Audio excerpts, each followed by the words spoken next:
Hopefully everybody had a good day yesterday and are enjoying it today. It is my real pleasure to introduce Jensen Huang, who is somebody I admire, somebody I've watched, and somebody who has been a teacher to me on the journey of learning about technology and AI. It is amazing watching how he led NVIDIA. And I don't measure myself on comparisons, but I like this one comparison. So since NVIDIA has been public, which was in 1999, same year as BlackRock. Oh boy. Okay, now NVIDIA's total return for its shareholders has been a compounded 37%. Just think about that. What would that mean to every pension fund if they invested in NVIDIA as an IPO? The amount of successes we have with everybody's retirement. At the same time, BlackRock's annualized total return has been 21%. Not so bad for a financial services company, but it certainly pales. But that is just a really great indication of Jensen's leadership, the positioning of NVIDIA, and also it is a great statement about what the world believes in the future of NVIDIA. So Jensen, congratulations on that journey, and I know we have many more years of that journey ahead of us. Thank you. I appreciate that. My only regret was at the IPO, after the IPO, I wanted to buy my parents something nice. And so I sold NVIDIA stock at a valuation of $300 million. The company was at a valuation of $300 million, and I bought them a Mercedes S-Class. It is the most expensive car in the world.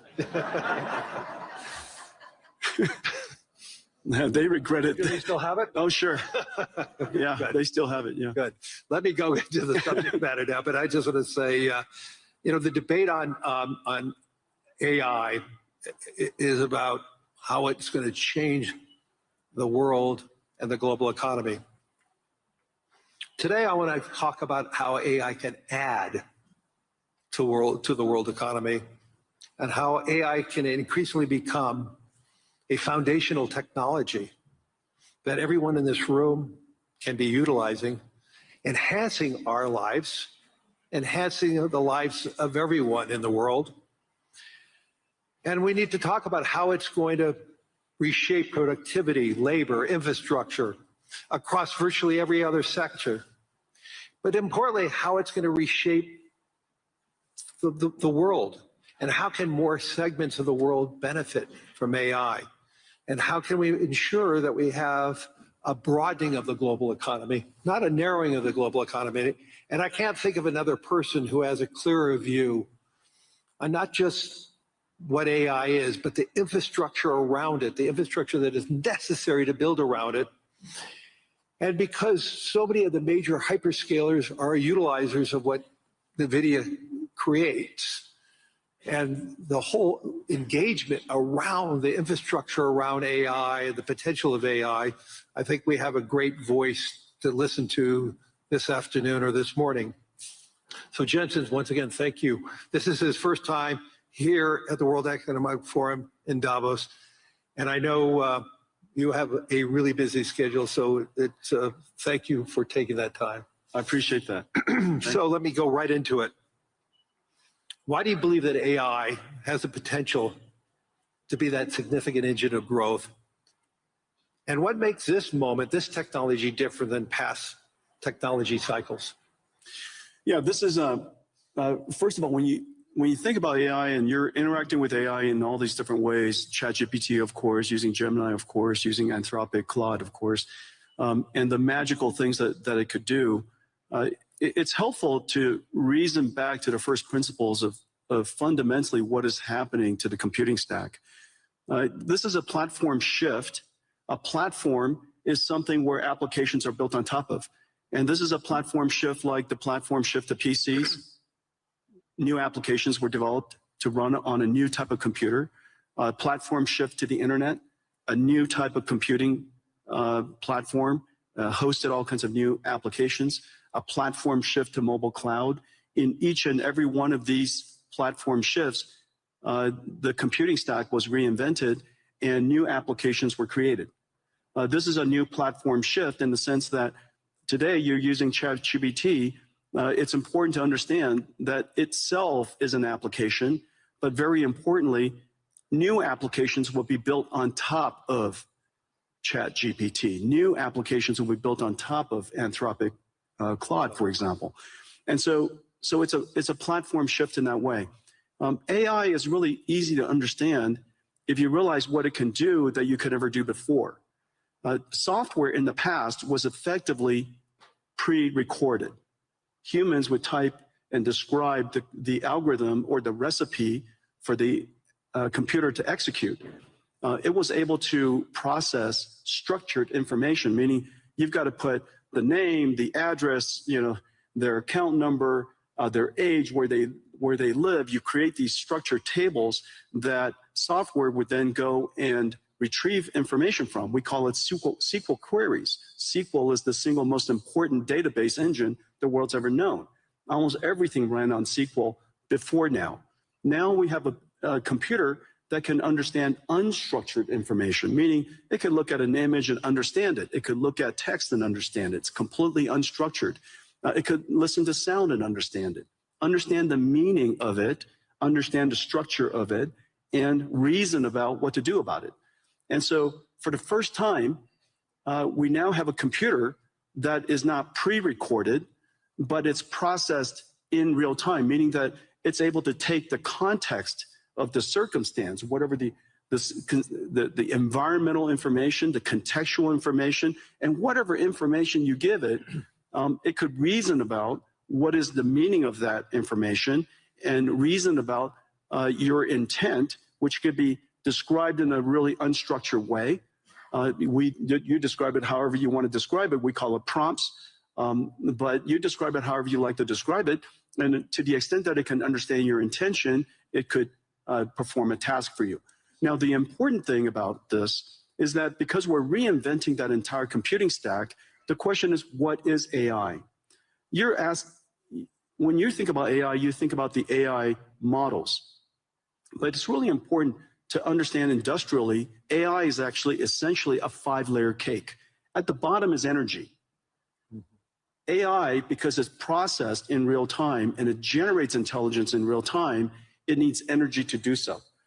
Energy is the first layer. The second layer is the layer that I live in. It's chips and computing infrastructure. The next layer above it is the cloud infrastructure, the cloud services.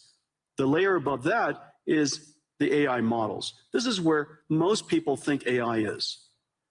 But don't forget that in order for those models to happen, you have to have all of the layers underneath it. But the most important layer, and this is the layer that's happening right now, the reason why last year was an incredible year, frankly, for AI, is that the AI models made so much progress that the layer above it, which is ultimately the layer that we all need to succeed, the application layer above that.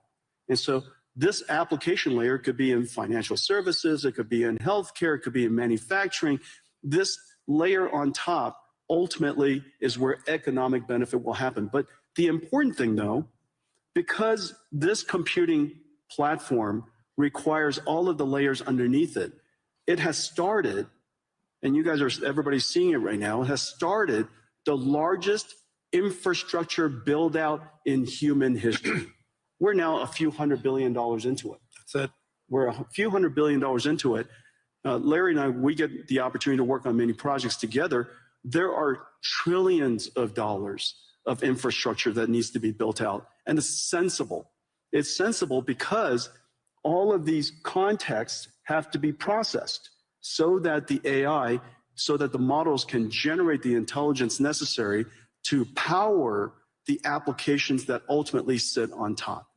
And so when you go back and when you reason about it layer by layer by layer, and you realize that the energy sector is now seeing extraordinary growth. The chip sector, TSMC just announced they're going to build 20 new chip plants. Foxconn working with us and Wistron and Quanta building 30 new computer plants, which then go into these AI factories. So we have chip factories, computer factories, and AI factories all being built around the world. And memory. And memory, right, exactly. Those chip fabs. Micron has started investing $200 billion in the United States. SK Hynix is doing incredibly. Samsung is doing incredibly. You could see that entire chip layer growing incredibly today. And now, of course, we pay a lot of attention to the model layer, but it's really exciting that the layer above them is really doing fantastically. And now, one indicator is where the VC funding going into. Last year, 2025, was one of the largest years in VC funding ever. And last year, most of the funding went to what is called AI native companies. These are companies in healthcare, the company in robotics, and company in manufacturing, financial services, all of the large industries in the world. You're seeing huge investments going in to those AI natives because for the first time, the models are good enough to build on top of. So let's just dive a little further. Obviously, everybody, I'm sure, uses their own chatbot and getting information. But you're talking about the dispersion of AI is going to be the key. Let's talk about it, like go into a little more upside ideas related to the dispersion of it in the physical world. You mentioned, obviously, healthcare is a great example of that. But where do you see the transformational opportunities in areas like transportation or science? Well, last year, I would say last year, I would say three major things happened in AI, in the AI technology layer, the model layer. The first one is that the models themselves started out being curious and interesting, but they hallucinated a great deal. And last year, we can all reasonably accept that these models are better grounded. They could do research.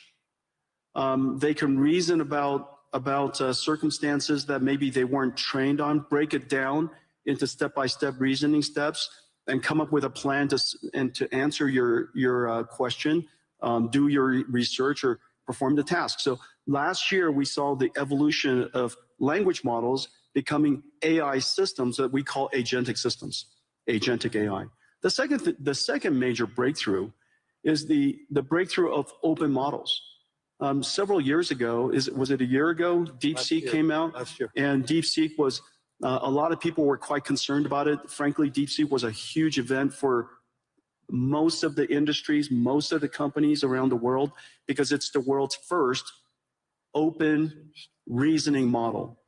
Since then, a whole bunch of open reasoning models have emerged, and open models has enabled companies and industries, researchers, educators, universities, startups to be able to use these open models to start something and create something that's domain specific or specialized for their needs. The third area that had enormous progress last year was the concept of physical intelligence, of physical AI. AI that understands not just language, but AI understands, if you will, nature. And it could be AI that understands the physical world here, AIs that understand proteins, chemicals, natural physics of physics, for example, fluid dynamics, particle physics, quantum physics, AIs that are now learning all these different structures and different languages, if you will. Proteins is essentially a language. And so all of these AIs are now making such enormous progress that these industries, industrial companies, whether it's manufacturing or drug discovery, are really making great progress. And one of the great indicators is a partnership that we had with Lilly, that they realize now that AI has made such extraordinary progress in understanding the structure of proteins and the structure of chemicals, essentially being able to interact and talk to the proteins like we talk to ChatGPT. We're going to see some really big breakthroughs. So all these breakthroughs raises concerns about the human element. You and I have had many conversations on this, but we need to tell the whole audience there is a huge concern that AI is going to displace jobs. And you've been arguing the opposite. Obviously, the build-out of AI, as you talked about, the biggest infrastructure build-out in history is going to occur, which energy is creating jobs. Yeah. Chips industry is creating jobs. The infrastructure layer is creating jobs. Land, power, and shell. Jobs, jobs, jobs. I mean, right? It's incredible. So let's get into that in a little more detail. So you actually believe we're going to face labor shortages. And so how do you see that AI and robotics changing the nature of work rather than eliminating it? Yeah, there's several different ways that we could think through it. First of all, this is the largest infrastructure build out in human history. Yep. That's going to create a lot of jobs. And it's wonderful that the jobs are related to tradecraft. We're going to have plumbers and electricians and construction and steel workers and network technicians and people who install and fit out the equipment, and all of these jobs. We're going to, in the United States, we're seeing quite a significant boom in this area. Salaries have gone up, nearly doubled. Yeah. And so we're talking about six-figure salaries for people who are building chip factories or computer factories or AI factories. And we have a great shortage in that. And I'm really delighted to see so many people in so many countries really recognizing this important area. You know, everybody should be able to make a great living. You don't need to have a PhD in computer science to do so. And so I'm delighted to see that. The second thing to realize, and so we theorize about the automation of tasks and things like that, and what is the implication to jobs. You know, I'll just offer some anecdotes. These are real world anecdotes of what has actually happened. Remember 10 years ago, one of the first professions that everybody thought was going to get wiped out was radiology. And the reason for that was the first AI that became superhuman in capability was computer vision. And one of the largest applications of computer vision is studying scans by radiologists. Well, 10 years later, it is true that AI has now completely permeated and diffused into every aspect of radiology. And it is true that radiologists use AI to study scans now. The impact is 100%, and the impact is completely real. However, not surprisingly, I say not surprisingly, if you reason from first principles, not surprisingly, the number of radiologists have gone up. Is that because of lack of trust or is that because the human interaction with the results of AI exactly is a better outcome? Exactly. The reason for that is because a radiologist, the purpose of their job is to diagnose disease, to help patients diagnose disease. That's the purpose of their job. The task of the job includes studying scans. The fact that they're able to study scans now infinitely fast allows them to spend more time with patients, diagnosing their disease, interacting with the patients, interacting with other clinicians. Well, surprisingly, also not surprisingly, actually, as a result of that, the number of patients that the hospital can see has gone up because, you know, there are a lot of people waiting a long time to get their scans done. And so now, because the number of patients have gone up, the revenues of the hospital has gone up, they hire more radiologists. This is the same thing as happening to nurses. We're 5 million nurses short in the United States.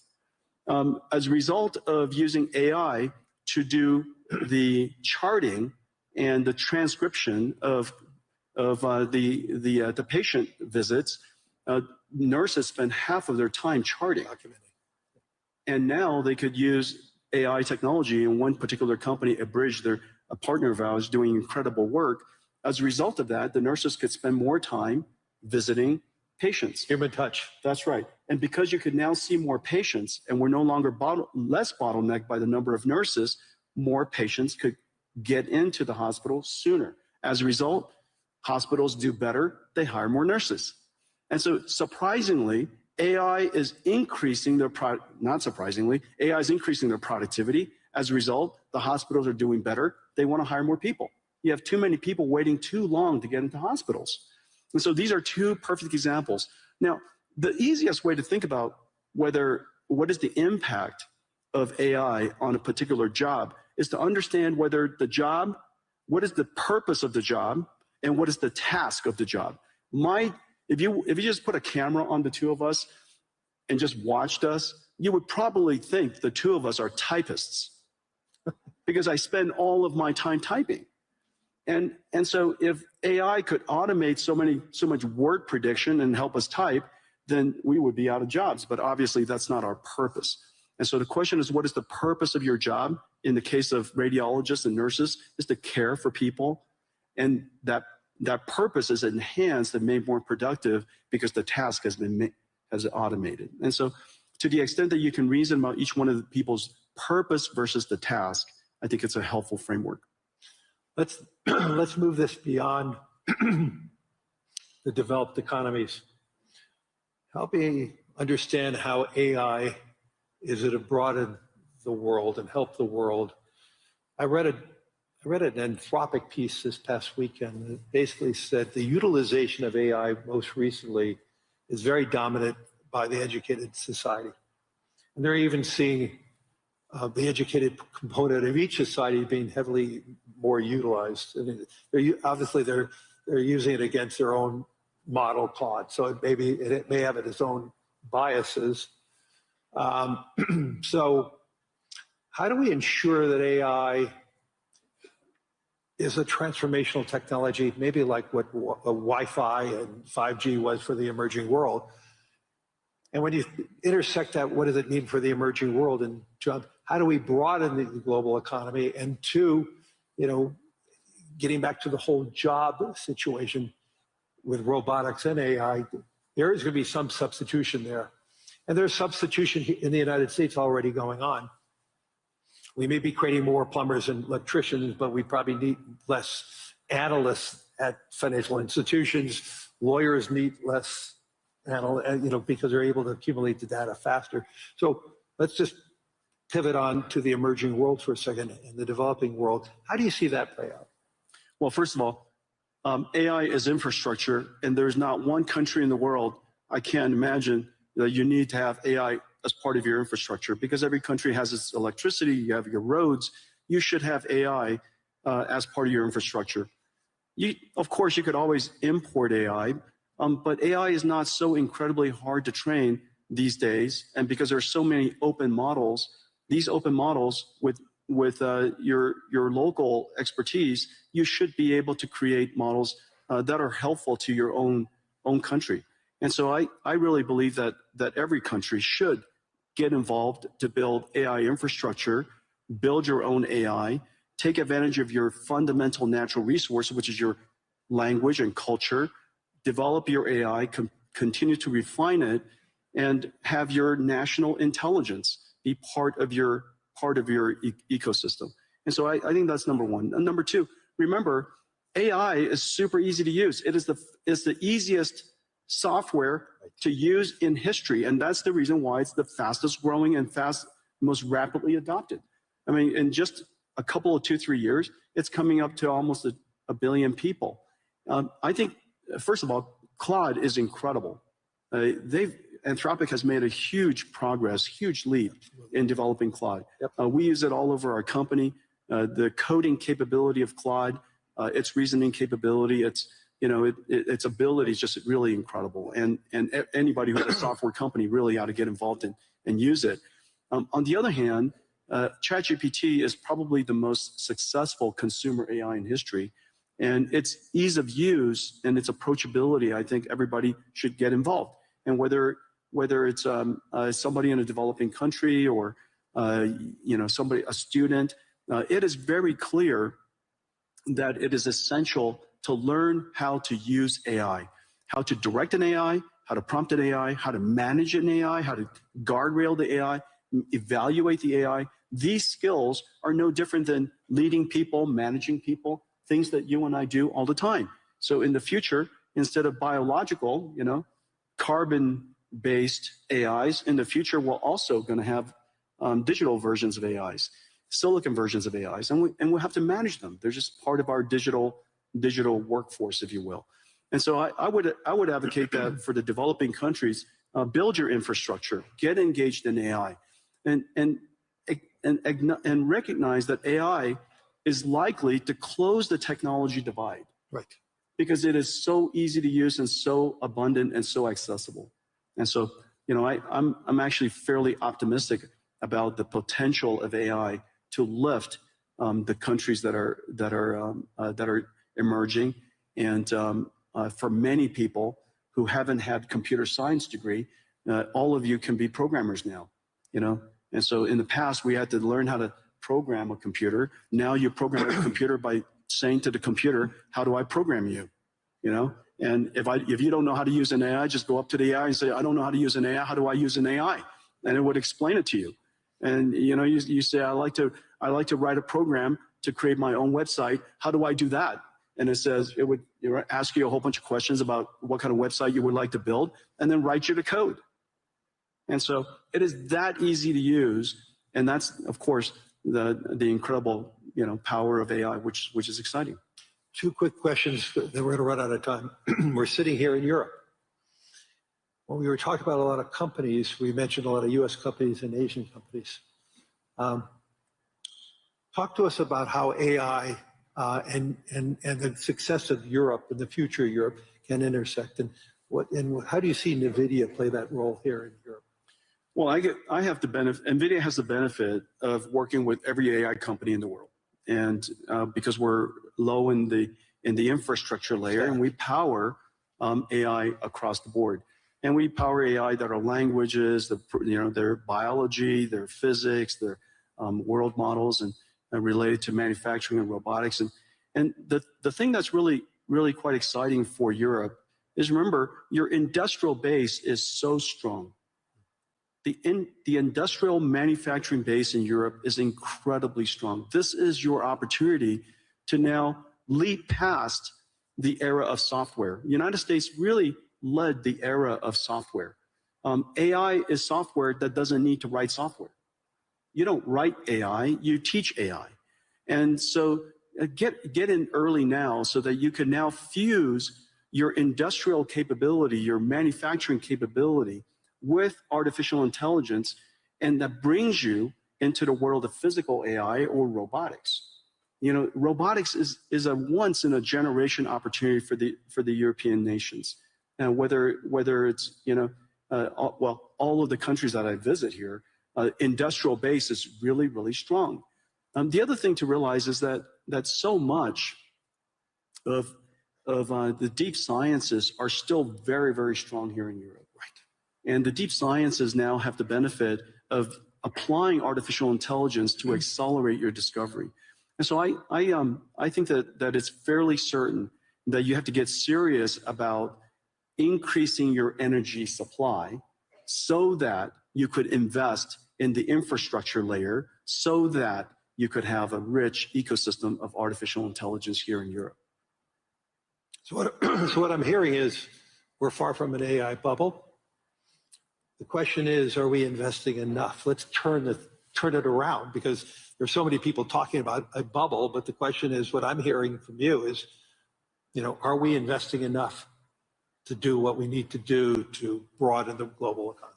And so one good test on the AI bubble is to recognize that NVIDIA has now millions of NVIDIA GPUs in the cloud. We're in every cloud, you know, we're used everywhere. And if you try to rent an NVIDIA GPU these days, it's so incredibly hard. And the spot price of GPU rentals is going up. Not just the latest generation, but 2-generation-old GPUs. The spot price of rentals are going up. And the reason for that is because the number of AI companies that are being created, the number of companies shifting their R&D budget. Lilly is a great example. 3 years ago, most of their R&D budget, all of their R&D budget, was probably wet labs. Notice the big AI supercomputer that they've invested in, the big AI lab, increasingly that R&D budget is going to shift towards AI. And so the AI bubble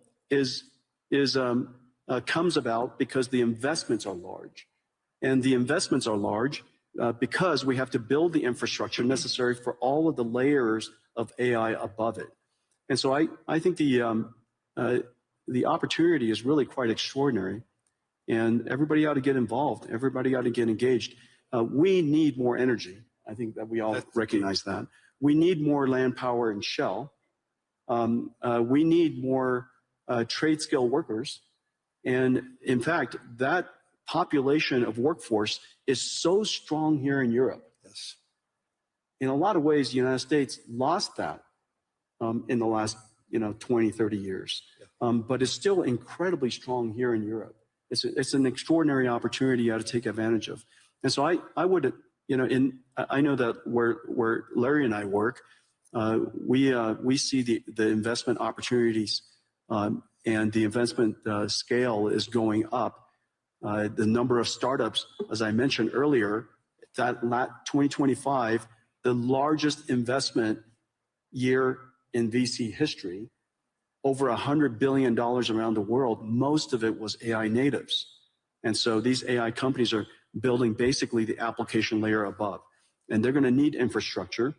They're going to need our investment, and go build this future. And I actually believe it's going to be a great investment for pension funds around the world to be a part of that, to grow with this AI world. And this is one of my messages to so many political leaders.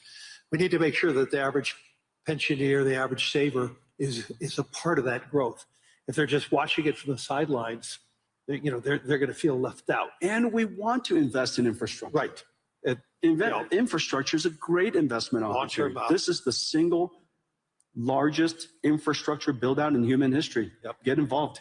We're out of time. Hopefully everybody in the audience and everybody on the web streaming is seeing the power of Jensen Huang as a leader, not just a leader in technology and AI, but a leader in business, and also a leader in heart and soul, which is really important today, having that leadership from the heart and the soul. So thank you, everyone. Thank you, everybody.